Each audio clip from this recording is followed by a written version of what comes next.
terdakwa Tifauzia Tiasuma batal demi hukum. Memerintahkan pengembalian berkas perkara ini kepada penuntut umum, membebankan biaya perkara kepada negara. Hakim Pengadilan Negeri Jakarta Timur menerima eksepsi terdakwa Tifauzia Tiasuma atau Dr. Tifa dalam perkara dugaan pencemaran nama baik terkait tuduhan ijazah palsu Presiden ke-7 RI Joko Widodo. Hakim memerintahkan agar berkas perkara dikembalikan kepada jaksa penuntut umum dan membebankan biaya perkara kepada negara. Menurut Hakim, penyusunan dakwaan alternatif menimbulkan ketidakpastian hukum karena menunjukkan adanya keraguan-raguan. Penuntut umum ragu dalam menentukan pasal yang didakwakan. Keraguan-raguan dalam menentukan pasal yang akan didakwakan ini menimbulkan ketidakpastian hukum dan menunjukkan penuntut umum telah tidak cermat dalam menyusun dakwaan. Menimbang bahwa dakwaan penuntut umum mencantumkan dalam dakwaan ketentuan pasal 433 ayat 1 Undang-Undang Nomor 1 Tahun 2023 tentang KUHP dan pasal 310 ayat 1 KUHP atau WVS atau KUHP lama yang merupakan tindak pidana yang sama terhadap orang yang perbuatan yang sama. Dalam satu surat dakwaan dapat disimpulkan bahwa penuntut umum dalam menyusun dakwaan tidak cermat. Dengan putusan sela di sidang Dr. Tifa itu membuat Roy Suryo semakin percaya diri atas perkara yang menjerat dirinya, lantaran memiliki kesamaan dengan kasus Dr. Tifa pada materi dakwaan yang diterimanya. Roy berharap putusan sela itu dapat menjadi dasar pertimbangan bagi perkara lain yang berkaitan. Yang paling penting dagingnya ini, jadi ini perkaranya berhenti. Yang ketiga, perkara ini adalah gugatannya sama dengan yang saya terima, ya.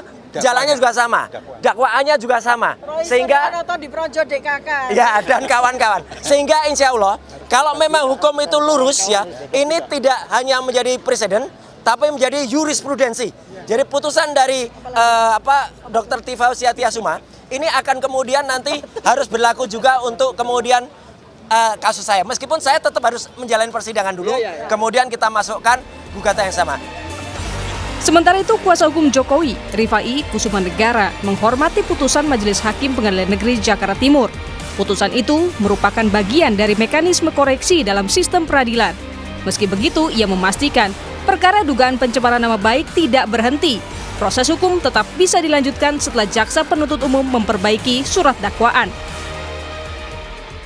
Tentunya kami menghargai putusan yang telah diucapkan, karena bagaimanapun putusan tersebut adalah bagian dari koreksi, check and balance, sebuah proses hukum yang sedang berlangsung. Pada perkara berlanjut sampai di tengah-tengah baru ini jadi persoalan, maka di tahap awal inilah dilakukan koreksi oleh majelis, pihak jaksa tinggal memperbaiki dan menyempurnakan. Tentunya nanti dakwaan yang baru akan lebih sempurna lagi dan mudah-mudahan bisa segera melaju ke persidangan pokok perkara.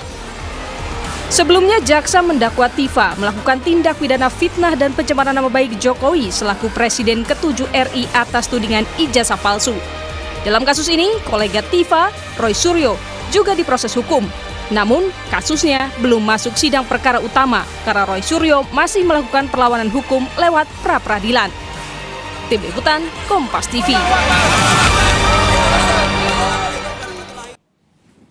Menanggapi putusan Majelis Hakim PN Jakarta Timur yang mengabulkan nota perlawanan atau eksepsi Tifauzia Tiasuma dan dakwaan dibatalkan demi hukum, Guru Besar Ilmu Hukum Universitas Jenderal Sudirman Hipnu Nugroho bilang arti putusan tersebut yakni perkara terhadap Dr. Tifa tidak pernah ada kecuali JPU melakukan upaya hukum lainnya. Hipnu menambahkan terkait perkara Roy Suryo tidak bisa disamakan dengan perkara Tifa karena bisa jadi jaksa akan lebih jeli lagi terhadap dakwaan yang diberikan. Bagaimana dengan Roy Suryo? Suatu yang sangat berbeda. Makanya di sini nanti kalau kita melihat tidak bisa disamakan. Dengan Pak Roy Suryo, penuntut umum akan belajar dari surat dakwaan yang diajukan pada Dr. Tifa. Nah, jadi nggak bisa disamakan. Artinya penuntut umum mungkin akan lebih jeli, lebih teliti, baik konsepnya, baik dakwaannya, baik pasalnya, baik terhadap objek, subjek, terhadap syarat material maupun formil dalam surat dakwaan. Majelis Hakim PN Jakarta Timur mengabulkan nota perlawanan atau eksepsi Tifauzia Tiasuma, terdakwa kasus tudingan ijazah palsu Presiden Joko Widodo atau Presiden ke-7 Joko Widodo. Apakah putusan ini akan menghentikan polemik ijazah Jokowi? Lantas bagaimana Roy Suryo yang hingga kini belum memasuki sidang pokok perkara? Kita bahas bersama kuasa hukum Roy Suryo, Abdul Ghafur Sangaji, dan juga Waketum Brigade Rakyat Nusantara Ade Darmawan yang sudah hadir di studio. Selamat sore Bang Sangaji, Bang Ade, terima kasih untuk waktunya di Kompas. Bang Ade. Bang Sangaji, putusan eksepsi Dr. Tifa dikabulkan batal demi hukum. Apakah ini sebenarnya menjadi angin segar juga bagi Roy Suryo yang memang sampai saat ini belum masuk ke sidang pokok perkara ya?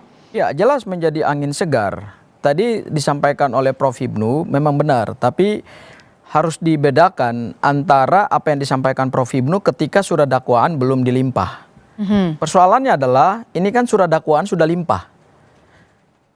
Pokok perkara sudah terregister 300 PIT B, ya artinya pidana biasa 2026 PN Jakarta Timur.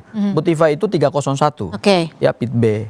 Jadi terhadap surat dakwaan yang sudah dilimpahkan dan sudah secara formal kami terima, itu tentu tidak bisa lagi dilakukan perubahan, ya kecuali karena sudah terdaftar itu ya artinya sudah terdaftar dan sudah diserahkan kepada kami. Kalau jaksa mengubah surat dakwaan, dasarnya apa jaksa melakukan perubahan surat dakwaan? Berarti sama hanya jaksa melakukan penyeludupan hukum. Ya? Karena sesuatu yang sudah dilimpahkan, sudah diterima oleh majelis hakim, sudah juga diterima oleh terdakwa. Dengan putusan selainnya, jaksa tidak bisa secara ujuk-ujuk artinya secara mengubah. berkas tidak bisa diubah, tidak bisa diperbaiki atau tidak bisa ditambah? Tidak bisa ditambah, tidak bisa diperbaiki kecuali direnvoy terhadap bukan pokok perkara. Artinya di dalam surat dakwaan itu masih bisa diperbaiki tetapi sepanjang tidak menyentuh pokok perkara. Misalnya typo, ya hal-hal yang sifatnya minor. Tapi kalau substansi diubah oleh jaksa penuntut umum, ya jaksa melakukan penyeludupan hukum. Bahkan itu juga bisa menjadi celah bagi kami untuk mengajukan eksepsi yang justru akan lebih serius lagi. Kami tangkap. Bang Ade, menduga tidak majelis hakim memutuskan ditolak, diterima, dan artinya ini adalah batal demi hukum? Ya, kalau terkait batal demi hukum, ya putusan sela itu adalah satu bahan koreksi bagi JPU. Karena saat ini memang yang pertarungan ini memang sama JPU ya, jaksa penuntut umum sebagai yang mewakili para korban. Nah, di dalam pasal 74 poin 4 jelas dikatakan bahwa kalau dia tidak mau mengacu pada 206 pasal 206 KUHP baru, poin 4 juga yang menyatakan bahwa bisa dilakukan perlawanan atau verset, tetapi atau dia mengambil pasal 74 ayat 4, gitu loh, menyatakan bahwa memperbaiki kemudian diajukan kembali. Jadi saya rasa ini bahan koreksi, ya ini betul-betul kita tetap mendorong kepada teman-teman kejaksaan untuk bisa memperbaiki secara cepat, terus kemudian didaftarkan lagi. Saya rasa nggak ada masalah sih dengan adanya putusan sela, justru koreksi. Pak Jokowi sudah dengar ini pasti dong. Responnya apa? Saya rasa Pak Jokowi saat ini dia hanya menantikan sebagai saksi pelapor ya. Nah, bahwa kemudian ini ada putusan sela, harapan beliau ya tentunya pengen hadir di pengadilan. Nah, kemudian ini akan diperbaiki oleh jaksa, ya tentunya itu harapan beliau juga kan. Jadi seperti itu. Jadi tidak ada. Saya rasa untuk putusan ini saya mengambil bahwa pendapat saya pribadi bahwa ini adalah putusan yang bahan koreksi bagi teman-teman di kejaksaan untuk lebih cermat lagi nantinya. Bang Sangaji, kalau dilihat ini kan memang belum benar-benar final ya, karena jaksa juga masih punya kesempatan untuk melakukan perbaikan seperti yang disebutkan hakim tadi. Bagaimana Anda menanggapinya? Jadi gini, putusan sela itu memang bukan putusan terhadap pokok perkara. Putusan sela itu dalam pengertian ilmu hukum adalah putusan sebelum putusan pokok perkara. Karena ini yang berkaitan dengan perlawanan terhadap format syarat sahnya penyusunan surat dakwaan dan diterima oleh majelis hakim, maka dampaknya adalah tadi hakim sudah memerintahkan supaya berkas dikembalikan, kemudian perkara ini tidak bisa lagi dilanjutkan ke pokok perkara atau persidangan untuk tahap pembuktian. Oke. Ya, apakah kemudian ini bisa diperbaiki? Saya ingin kasih langkah hukumnya. Kalau tadi Bang Ade bilang berdasarkan pasal 74 ayat 4. 75. Ah, itu keliru. Itu harusnya pasal 75 ayat 4. Oke. 75. Pasal 75 ayat 4 tidak bisa berdiri sendiri. Ya. Harus dijuntokan kepada pasal 206 ayat 4. Apa Ya. itu? Terhadap putusan majelis hakim yang membatalkan surat dakwaan, maka harus dilakukan dulu perlawanan karena ini putusan. Setiap yang sifatnya putusan itu langsung harus dilakukan dulu perlawanan. Oke. Jadi Itu tidak bisa teknisnya kan seperti itu jaksa ya? secara ujuk-ujuk kemudian menggunakan pasal 75 ayat 4 Ya. untuk memperbaiki surat dakwaan dan mengirimkan lagi kembali kepada majelis hakim. Nggak bisa begitu. Harus melakukan dulu upaya perlawanan kemana? Pengadilan tinggi. Oke. Nanti kita lihat apa Oke. pertimbangan dan apa putusan pengadilan tinggi. Ya. Ya. Kalau pengadilan tinggi memberikan pertimbangan bahwa jaksa boleh mengajukan kembali surat dakwaan tersebut, Ya. maka berlaku pasal 75 ayat 4. Oke. Tapi kalau kemudian pengadilan tinggi ya berpendapat sesuai dengan pengadilan negeri, berarti sampai kapanpun Oke. perkara ini tidak bisa lagi Baik, dilanjutkan. itu secara teknisnya akan seperti itu. Bagaimana Bang Ade? Ya, kalau Jangan lemes dong Bang Ade. Kayaknya Ya, agak lemes nih hari ini. saya Ya? tidak lemes, saya justru bersemangat. Biasanya Kenapa? bersemangat, Karena berapi-api dari kita awal. senang karena jaksa bisa memperbaiki dakwaan tersebut. Lalu kemudian bahwa kemudian pasal 75 itu tidak bisa kuculuk-kuculuk, kemudian Ya. harus ada pasal 206 itu tadi, itu saya rasa tidak seperti itu Enggak, mekanismenya. Bang Ade, Mekanisme tadi Bang Ade yang hari bisa, ini nggak ada di pengadilan. mekanisme yang Perintah hakim bisa adalah diambil 206 jaksa atau tempuh pasal pasal 75. 206 ayat Bisa 4. menempuh Hakim tidak 206 memerintahkan pasal dan 75. pasal Kalau jaksa 75. menempuh Oke. pasal Nah, 75 sehingga tidak ada akan juga dibawa larangan kembali ke bahwa majelis ketika hakim. itu dikoreksi, ya kan, memperbaiki teman-teman kejaksaan, ya monggo. Karena kan bukan lawannya Bang Sangaji kan belum masuk di situ. Oke. Ya, jadi paling tidak saya rasa teman-teman kejaksaan ini harus betul-betul memperbaiki. Nah, terus diajukan kembali. Itu perintahnya 75 ayat 4 gitu loh. Jadi kita ikuti saja bahwa kemudian ini menggugurkan pokok perkara, orang belum masuk. Tapi pokok perkara gini, kok. ini artinya Memang gini Mbak Cynthia. bagaimana? sebentar. Putusan sela tidak menggugurkan pokok perkara. Betul. Saya setuju, saya sepakat Ya. dengan Bang Ade dalam hal ini, oke. Tetapi dalam pertimbangan majelis hakim tadi dan arahan dari hakim, karena gini, kalaupun mau masuk ke pasal 75, kecuali dalam amar putusan hakim mengatakan, jaksa silakan memperbaiki surat dakwaan Anda. Tetapi konklusi daripada hakim adalah tempuh dulu pasal 206 ayat 4, yaitu Ya. apa? Saudara saya beri hak hukum untuk melakukan perlawanan terhadap putusan saya. Di mana Pengadilan Tinggi DKI Jakarta? Ya, oke. jadi tidak bisa kita menalarkan satu argumentasi hukum yang tidak yuridis bahwa pasal 75 itu jadi langsung bisa gini, dipakai. Nggak bisa. artinya Karena itu secara adalah yuridis keputusan salah, kemudian hakim dari sisi tentunya tidak putusan menyampaikan hakim itu juga tidak sesuai. apakah ada penyampaian juga di Artinya dalam benar-benar secara administrasi ya, Nggak bukan bisa. ya, substansi kemudian pokok ya. Keliru kemudian ini, keliru, ketika keliru. kemudian putusan setelah itu turun, apakah itu tidak boleh menggunakan 75 ayat 4? Kan tidak ada dalam putusannya juga. Oke. Jadi Kenapa? Anda jangan juga terlalu memastikan suatu teknis yang ada di pikiran Anda Nggak, ini membaca karena- putusan. nggak, gini. Bang Dan Ade, kita berlandaskan apakah- pada putusan. Apakah Nggak, putusan gini, Bang Ade sebentar, Oke, saya tanya singkat. Kamu percaya nggak sama putusan hakim?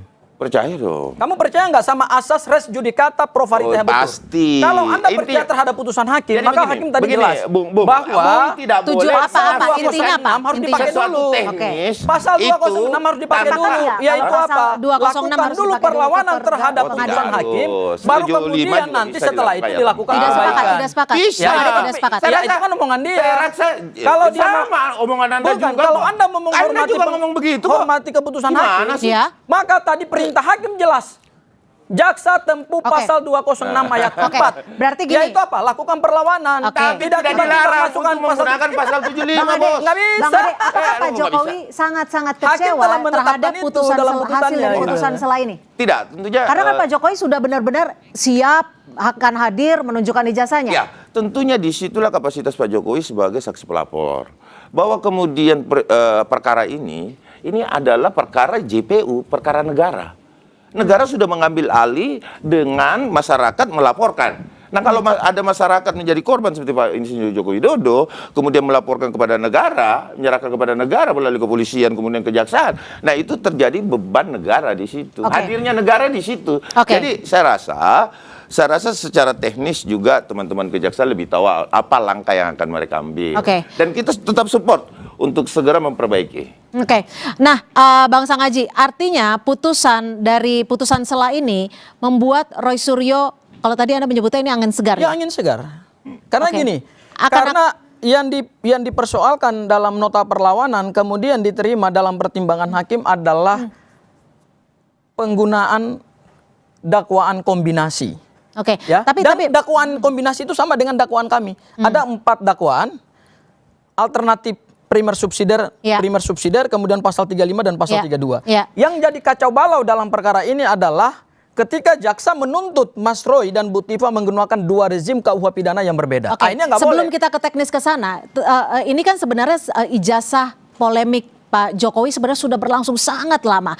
Dengan putusan hakim saat ini, artinya tidak letterlock dong. Kita bisa membuktikan apakah ijazah ini palsu atau asli. Ya, sepanjang tidak ada putusan pengadilan yang membenarkan dalil Pak Jokowi bahwa ijazah ini asli, ya, dan tidak dilakukan pembuktian terbalik terhadap apa yang diteliti oleh Mas Roy dan Bu Tifa, berarti penelitian Bu Tifa dan Mas Roy itu tetap benar adanya bahwa ijazah Pak Joko Widodo tetap palsu karena tidak ada. Tapi kan yang mengeluarkannya yang sebaliknya. UGM sudah ini bukan akhir dari segalanya, karena belum dibuktikan. Itu yang perlu masyarakat tahu. Perkara ini kalau tidak bisa lagi masuk tahap pembuktian, berarti Pak Joko Widodo tidak punya lagi hak untuk membuktikan dalil-dalilnya bahwa ijazahnya itu asli. Untuk memperbaiki dakwaan dan dimasukkan kembali. Clear tuh. Bang Ade, kita mungkin sepakat saat ini tahapnya belum betul-betul final. Oke, sepakat. Belum final, itu yang pertama. Yang kedua Mbak Cynthia, bahwa kemudian ini tidak akan dipersoalkan masalah ijazah. Saya rasa ini bukan final kok. Oke, kalau bukan final, tapi Dr. Tifa juga tadi sesudah sidang menyampaikan loh, dia punya bukti-bukti lain yang memastikan bahwa ijazah Pak Jokowi adalah ijazah yang menjadi polemik ya. Beliau tidak menyebutkan ijazah Pak Jokowi, tapi ijazah yang menjadi polemik ada keraguan di situ. Bukti-buktinya ada materai, ada transkrip nilai yang tidak sesuai. Materai itu sudah akan terjawab nanti seangkatannya Bapak Insinyur Joko Widodo. Sama. Terjawabnya bagaimana? Terjawab, materinya sama. Materainya itu disebutkan bahwa tahun 1985 seharusnya S1 itu menggunakan materai warna merah bernilai Rp500. Iya, dan semua angkatan Pak Jokowi ada beberapa itu sama materinya. Itu untuk lulusan D3? Iya, bukan S1. Yang Rp100 itu untuk lulusan D3? Enggak, sama. Nanti kita buktikan. Tetapi saya tidak boleh terlalu maju untuk membahas persoalan pembuktian karena ini belum pembuktian. Terus yang kedua Mbak Cynthia, bahwa kemudian nantinya perkara ini sudah selesai dianggap, itu kan pemahaman hukum yang saya rasa sangat dangkal. Karena ini perbaikan kok. Pas saya baru bisa ngomong, kita baru bisa memastikan sesuatu itu ketika kemudian ini tidak dilanjutkan oleh jaksa penuntut umum. Gimana Bang Sangaji? Atau ada pemberhentian penuntutan. Nah itu. Karena kan saya sudah jelaskan tadi. Saya sudah jelaskan tadi bahwa putusan sela itu memang tidak menghentikan pokok perkara. Belum menghentikan pokok perkara. Tetapi kita harus lihat putusan itu dalam 2 aspek. Aspek pertama adalah kita lihat pertimbangan hakim atau disebut sebagai ratio decidendi ketika hakim memutuskan suatu perkara dan lihat amarnya. Hakim dalam ratio decidendi tadi mengatakan bahwa ini dakwaannya obskur, artinya kabur, tidak cermat, tidak lengkap, tidak jelas karena jaksa menggabungkan sebentar itu kan belum selesai. Jaksa menggabungkan 2 KUH pidana, KUHP lama dan KUHP baru. Nah, ini yang menimbulkan ketidakpastian hukum. Artinya bisa dong diperbaiki. Kemudian yang kedua, dalam amarnya, hakim memerintahkan supaya jaksa menghentikan pemeriksaan pokok perkara dengan arahan tidak ada amar bahwa jaksa segera perbaiki.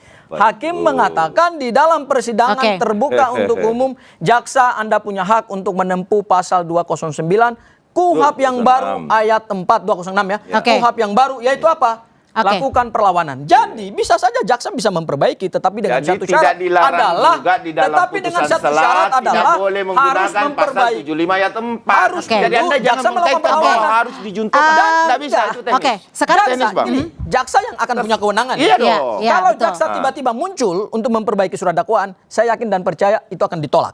Oke. oleh hakim. Kita lihat aja. Ya, Kita itu lihat akan aja. ditolak Kalau oleh hakim. gitu- Dan kalaupun itu masuk ke dalam pokok perkara lagi, dalam dasarnya pemeriksaan ditolak lagi, apa? itu Iya. Enggak, Dasarnya dasarnya ditolak. ditolak. ya karena hakim sudah memberikan Anda kesempatan perlawanan, Oke. Anda harusnya uji dulu. Sekarang mungkin putusan saya Anda uji dulu. jawaban singkat Karena dari Bang putusan Ade. itu, putusan itu hanya bisa digugurkan dengan putusan juga. Ini putusan loh. Oke, Bang Ade Ini putusan. dan juga Bang Sangaji, Harus digugurkan juga singkat dengan saja, putusan mungkin ini perlawanan di dari pengadilan masing-masing. tinggi. Apakah dengan putusan selah dari hakim ini, artinya pembuktian ijazah Pak Jokowi ini akan lanjut di luar sidang menurut Anda? Saya rasa kita masih berharap dan pastinya tentu harapan kita ini saya bisa juga mengklasifikasikan 80% akan terjadi perbaikan. Ya kan, terjadi Langsung perbaikan saja. kemudian Poinnya. dikirimkan. Poinnya adalah bahwa ini harus dibuktikan di pengadilan. Harus dibuktikan di Harus. pengadilan. Jadi artinya Pak Jokowi pun ingin Oh kasus iya. ini tetap ada Ya. hasil putusan Putusan. pengadilan. Bang Ya, Sangaji, jelas. singkat. Ada satu Seperti syarat itu. Iya. untuk kemudian masuk ke dalam tahap pembuktian, yaitu apa? Jaksa diberikan hak hukum oleh KUHP pasal 206 ayat 4, yaitu segera lakukan perlawanan terhadap putusan pengadilan karena putusan itu hanya bisa dibatalkan oleh putusan pengadilan yang lebih tinggi. Itu prinsip hukum. Itu Oke, negara itu untuk asas pembuktian hukumnya ijazahnya? begitu. Nah, kalau kemudian perlawanan Jadi kita dari jangan jaksa juga penuntut menjadi umum berlaku seperti kemudian jaksa, tidak Pak diterima Gubernur. oleh pengadilan tinggi, Itu terserah jaksanya. maka kemudian yang terjadi adalah berarti pokok perkara ini tidak pernah akan Kita dibuktikan. advokat, Oke. kita Apakah tentunya ijazah ini atau melakukan palsu apa yang asli? kita Saya serahkan bela kepada masyarakat saja. yang menilai. Oke. Tapi intinya bahwa saudara JPU perbaiki, segera Oke. daftarkan. Berapa sih Nggak bisa, waktunya? nggak Berapa bisa sih begini. waktunya Nggak jaksa bisa, untuk nggak bisa. memperbaiki? Kenapa? Berapa waktunya? Berapa waktu? Berapa hari? Waktu dari 14 hari ke depan. Perbaikan, Berarti kita ya. akan melihat 14 hari ke depan seperti apa? Perlawanan jaksa. dulu, gini. Oke, oke, bisa sudah tetap- habis waktu kita. Jaksa Iya. bisa tetap memperbaiki, tapi harus memenangkan perlawanan dulu terhadap Oke, putusan hakim. baik, kita lihat nanti. Terima kasih Bang Sangaji. Ya. Terima kasih juga Bang Ade sudah memberikan perspektif di Kompas Petang. Kita nantikan 14 hari ke depan apakah jaksa penuntut umum akan melakukan perlawanan balik ataupun memperbaiki dakwaannya. Terima kasih. Saudara, informasi lainnya masih akan kami sajikan selepas jeda. Di antaranya Kejaksaan Agung menerbitkan surat perintah penyidikan baru untuk menangani dugaan tindak pidana pencucian uang yang menyeret mantan Jaksa Agung Muda Tindak Pidana Khusus Jampitsus